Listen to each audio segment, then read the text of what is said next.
Welcome to this video, which I hope will be the first of a whole series of videos. I've actually lost track of how many requests I've had to do videos for the church's keyboard course. So I thought, okay, I will finally try and tackle this, and hopefully I get through the entire course. So the church has got a conducting course as well as a keyboard course, and so the conducting tutorial videos that I've got on my channel, a lot of the basics are based on what you get in the conducting course. There's also a series of videos right at the beginning which take you through the basics of how to conduct. But yeah, playing the keyboard, whether that's the piano or the organ, is definitely going to be on another level. So let's see how we go through this.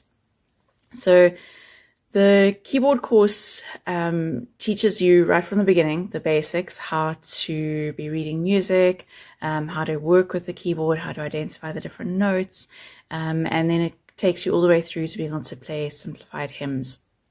So it's not going to take you to playing hymns from the actual hymn book, but it's definitely going to get you quite a way along the way. One of the fundamentals, though, is that you need to practice. So if you don't have access to a keyboard at home, definitely see if you can get access at least 2 or 3 times a week to a piano in some way. Maybe speak to your ward or branch music coordinator and see if they can help arrange something for you. But definitely practicing is important. Just like if you're wanting to learn a new sport, you need to practice. You need to make sure you've got the fundamentals of what the different things are. And that takes constant practice. So yeah, this first video is going to just be an introduction, and we're going to go through the very fundamental points that you need to know. If this feels a bit slow, don't worry, it's going to get there. So this first lesson is not indicative of everything that's going to be coming. I'm going to break these up into what I hope will be manageable chunks. But the nice thing about a video format is you can pause it, you can practice what I've just demonstrated, and then once you're comfortable, you can carry on with playing the video and you can get to the next thing. So definitely pause as often as you need to, practice, rewatch, do whatever you need to do so that before you move on to the next concept, you're quite comfortable. So let's just go through some of the introductory material in the keyboard course. So firstly, this is available as a PDF on the church's website, and I'll include a link in the description below to the PDF for the keyboard course, but you can also order a printed copy, and it comes with various extra little bits and pieces. So definitely worthwhile making sure you have access to this, although I will show the PDF, share my screen, and I'll go through it bit by bit. But you definitely want to make sure you have your own copy, so you're not just relying on what you see on the screen for the videos. So if we start on page 2, just to have a look, and it talks about what is the purpose of this course. So it's to help you learn how to play specifically so that you can accompany people who are singing. So if you think in your ward or branch for sacrament meeting, be able to play maybe for primary or for relief side of your elders quorum, so that you can be playing along. You probably won't be ready to play for a choir for quite a while, but you can be proficient enough that you can be accompanying, especially in a class setting rather than a sacrament meeting setting, within a few weeks even. It'll probably take you a few months at least to go through the entire course, and it can take years to get really proficient. So I started playing the piano when I was 10. I had played the recorder for 1.5 years before that, so I already had the basics of how to read music. But yeah, I started playing the piano when I was 10, and I'm now in my early 40s. So I've had more than 30 years of playing the piano.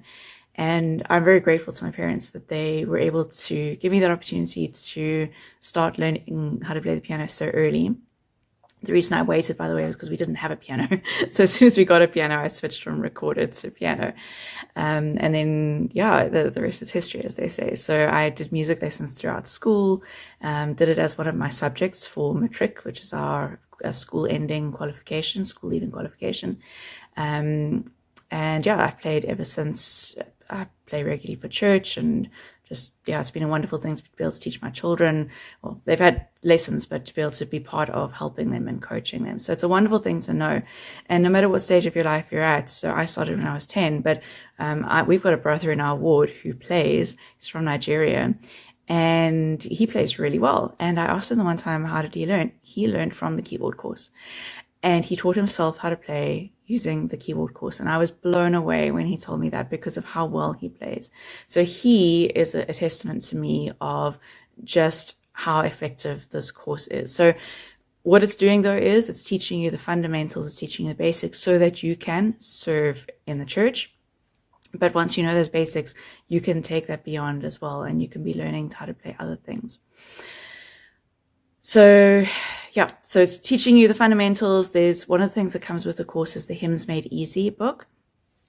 So we'll look at some of the things in there. So those are simplified versions of the hymns. When I was first learning how to play hymns, when I was probably 12, 13, I was using the Hymns Made Easy. And then you graduate to using the full hymn book.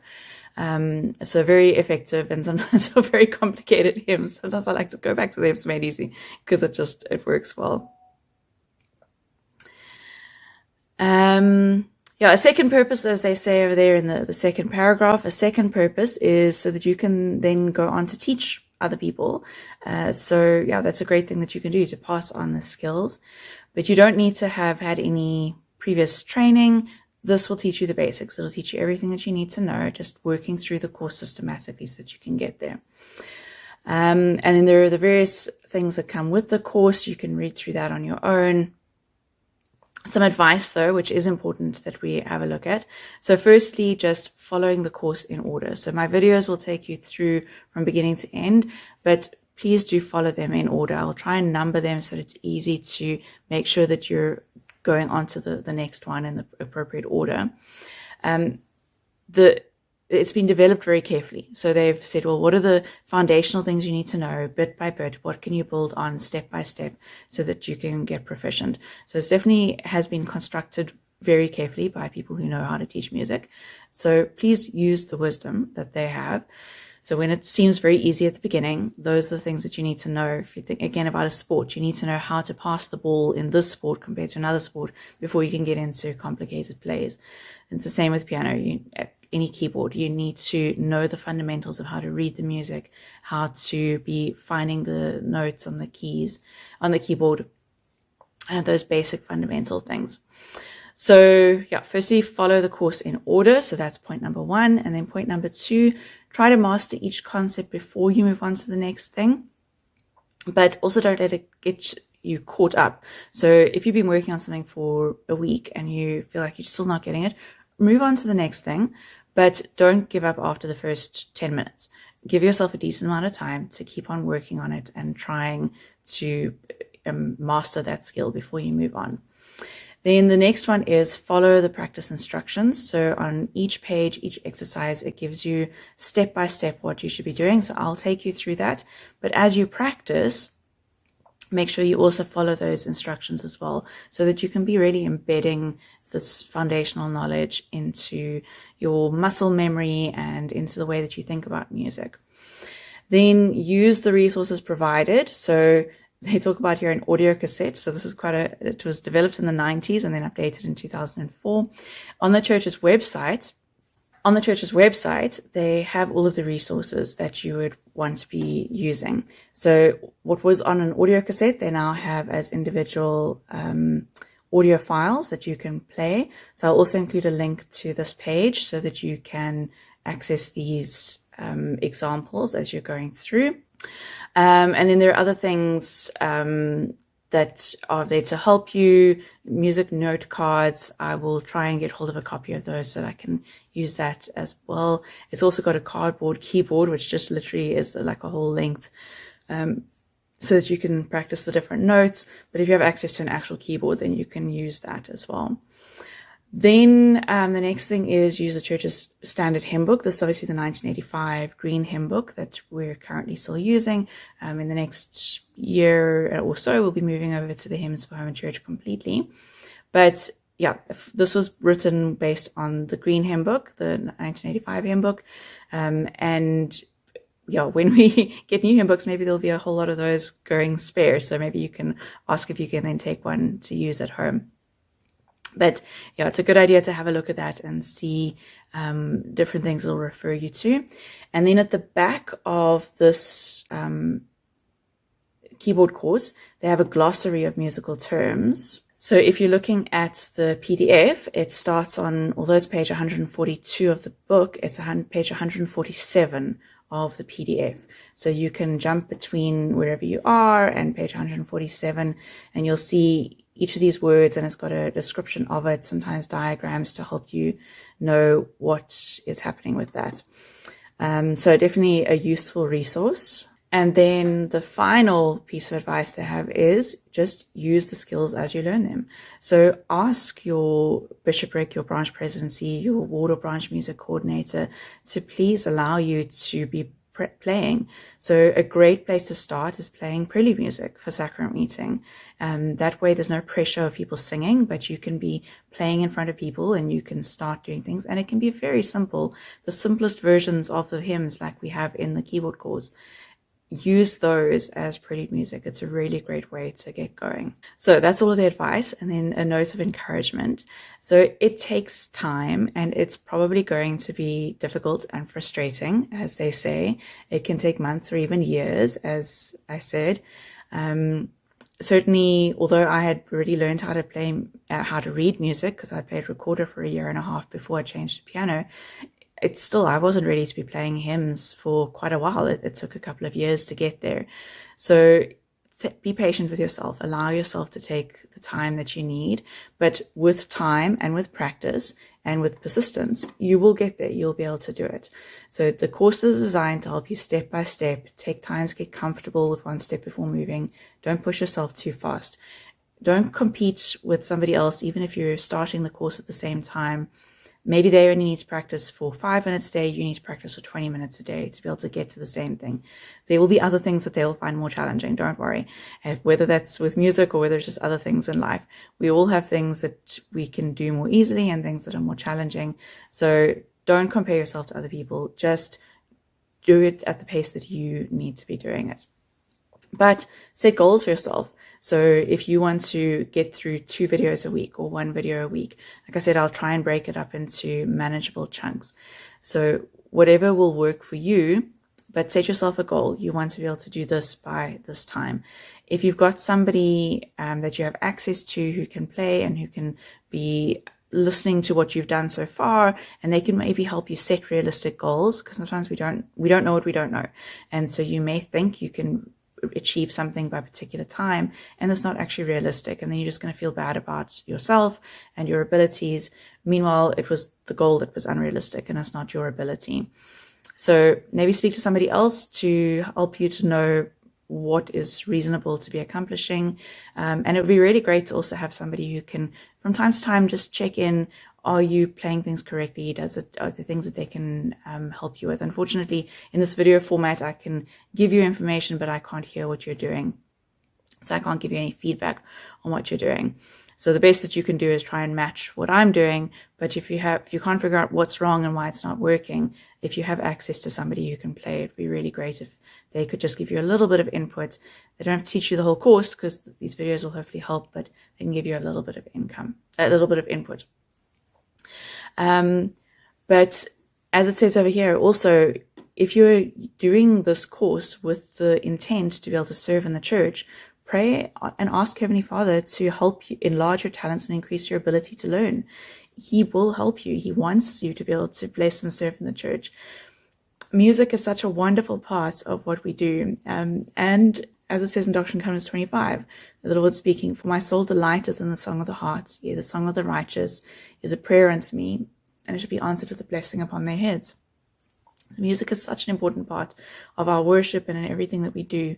And so if you want to develop your musical talents and you want to be part of helping music to move forward in your ward or branch, the Lord will help you. He definitely will. But still, be patient with yourself. We are human. We can't just pick things up overnight. It's going to take time. Also, some things are more difficult to play than others. Even though I've been playing for 30 years, there are some hymns I can just sit down and play because I've played them so many times and because it's relatively easy to play. But there are others, if I know I have to play it in sacrament meeting tomorrow, I need to sit down and practice it because I know that that is a very challenging one. So even with having been playing for over 30 years, it's not something that I take for granted. I practice as well because I know some of them are more challenging. So expect to practice, expect some things to be more difficult than others, but the blessings are there. I have felt so blessed as I have worked through the challenges and as I have just developed in my ability with music. And then I really like this paragraph over here, just saying, before you begin, imagine yourself where you're going to get to. So being able to sit in sacrament meeting and be playing and the congregation is singing with you. And it's really beautiful to be part of making music together. It's one of the really special experiences that we can have. And you will be able to do that. If you're persistent and you make sure that you work hard, you will be able to get there.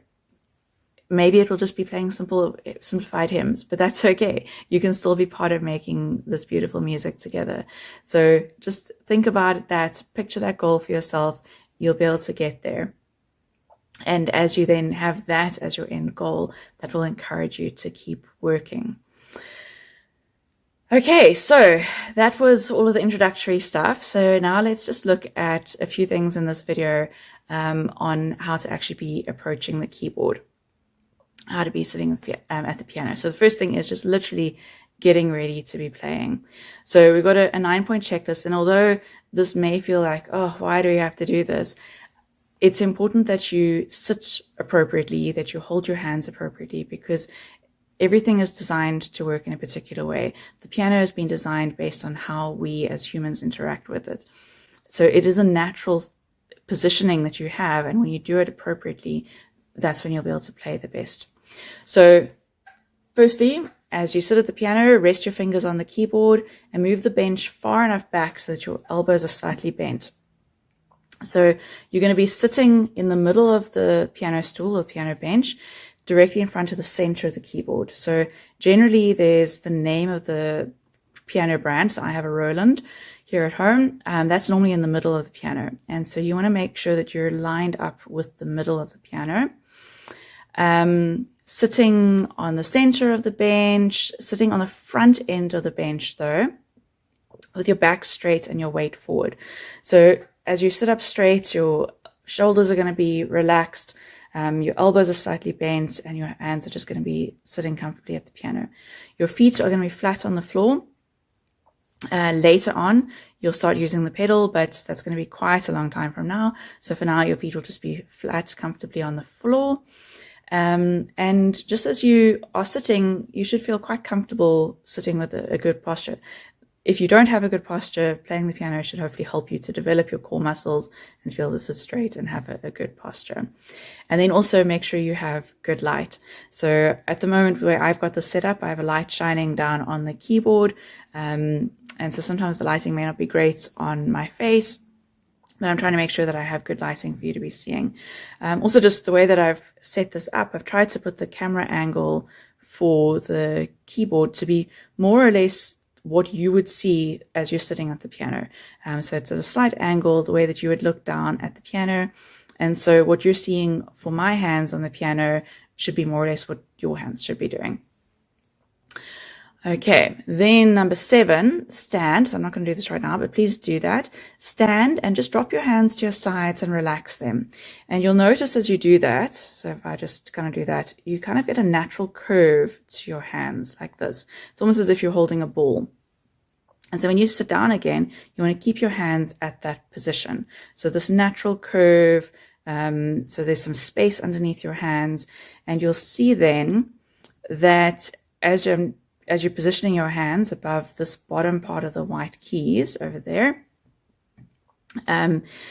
your palm is going to be almost like just below the keyboard. So there's the edge of the keyboard and my palm is there. So just my fingers are really over the keyboard. But yeah, I'm not resting my hands down, or they're not like unnaturally up. It's just this very comfortable. So I have been doing it for decades, I know. So this is just my natural stance. But also, if you're typing on a computer keyboard, you probably have your hands in a similar position. So it's that same kind of position that you'd be using. And these days, everybody's probably comfortable with typing on a keyboard. So you're going to get a similar position. And then the final thing is, when you actually are playing a note, you're going to use this part of your finger. So the tip of your finger just below the fingertip. So as you're playing, if I try and turn my finger like that so you can see it, that's the part that's going to hit the keys, just slightly below that. So that's how you're going to be playing. So as I'm playing, my finger is still bent. I don't straighten my finger. It's still bent into that curve. And yeah, we're getting this nice sound that's coming through. So you want to make sure you are positioned correctly, because that really is a fundamental part of playing. And then, especially at the beginning when you're playing, you're going to use the numbers of your fingers to guide how you're playing. So your thumb is always finger number 1, and then you got 2, 3, 4, 5. Okay, so that's quite simple. 1, 2, 3, 4, 5. And this may seem like, well, that sounds like you're in preschool or kindergarten. But even very complicated music, they often will give, not for every single note, but from time to time, they'll give a finger number just above a note to say, this is the finger that you should use, because that's the best way to get all the notes to work together, is if you use that finger for that note. So it is important that you get familiar with these finger notes. Okay, so what it's going to tell us to do now is place your hand above any group of 5 keys, holding one finger above each key. So I'm going to start on this note over here, and I've got my 5 like that. So there's my 5, okay, straightening up like that. And then what you're going to do is practice the finger numbers by playing the keys of the correct finger as indicated. So the notes of stems are going up. So this top line where the stem, so you've got your note and then the stem is the line that extends from it. This is what's going to be played with your right hand. And then this line over here where we've got the stems going down, that we're going to play with the left hand. So let's do this with the right hand first. So finger 1, 1, 2, 2, 3, 3, 4, 4, 5, 5, 1, 3, 5, 3, 1. Okay, so practice that a couple of times until you're comfortable.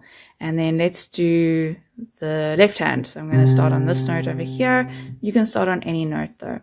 So we're going to have again 5, 5, 4, 4, 3, 3, 2, 2, 1, 1, 5, 3, 1, 3, 5. So you'll notice we were playing exactly the same thing, but with the right hand, we had to start on finger 1 to make that happen. And with the left hand, we started with finger 5 to make that happen. So the lower notes will be played with the finger 1, your thumb, for the right hand, and for the left hand will be your 5th finger, your pinky finger, that will play the lower notes. So practice that a couple of times until you're comfortable with it. And then you're ready to actually play your first hymn, which is very exciting. So here they've told us exactly how to position our fingers. So you'll see over here, they've given you a diagram to show. So here you got a group of 2 black notes. So there's 2 black notes. You're going to use just below, around about where you've got your keyboard name, your brand name. So that's the 2 black notes you're going to position. So your thumb for your right hand goes between those 2 black notes, and you're going to have those notes like that. And then the thumb of the left hand is the note just below that. Okay, so there's our positioning. So what it then says is play this hymn following the finger numbers as shown. Okay, and the notes with the stems going up are going to be the right hand. So you'll see in the line over here, that's all the right hand. And then we switch to the left hand. And then back to the right hand, until we get to the left hand at the bottom for the last few notes. So the hymn is, there is a green hill far away. So you're probably familiar with the tune. So for this one, you're not going to try and sing along with it. Just listen to it. Try and be consistent as you are playing it. So have the steady 1, 2, 3, 4. we'll get to talking about beat and rhythm in the next video, but just try and keep a steady rhythm as you're going. And then all of the things that we were looking at, that 9-point checklist, how you hold your hands, where you hit the notes, all of that, you want to make sure you're doing all that. Okay, so let's start then with our notes. So we start, remember your 2 thumbs are on these 2 notes over here. Okay, so we're going to start with finger 2. So 2, 2, 2, 2, 2, 2, 1, 1, 1, 3, 3, 2, 1, 4, 4, 4, 4, 5, 2, 4, 3, 2, 1, 2, 1, 1, 2, 1. Okay, so that should sound familiar. So play it again. I'll play it and you try and play it along with it. 2, 2, 2, 2, 2, 2, 1, 1, 1, 3, 3, 2, 1, 4, 4, 4, 4, 5, 2, 4, 3, 2, 1, 2, 1, 1, 2, 1. Okay, so you've just played your first hymn, and that's the very basics. So you'll notice as these notes go up, so 5 is placed a little bit higher up than number 2. So this is preparing you for reading it on the music stave, which is the music that you always see written like in the hymn book and in other music. So we'll teach you how to read the music, but you can see the 5 was over there, and then we go down to 2. So that note is higher than that one. And also it's positioned a little bit higher on the page than that one. But you'll notice also we read from left to right. So the same as you read in English, reading from left to right. And yeah, just using your fingers, you're able to play. So I think that's where we'll leave it for this first video. In the next one, we'll look at beat and rhythm and see how the different notes would be written depending on how long they are and all that kind of thing. So step by step, you're going to get there until you're able to be proficient and to be able to play well. So please join me for the next video.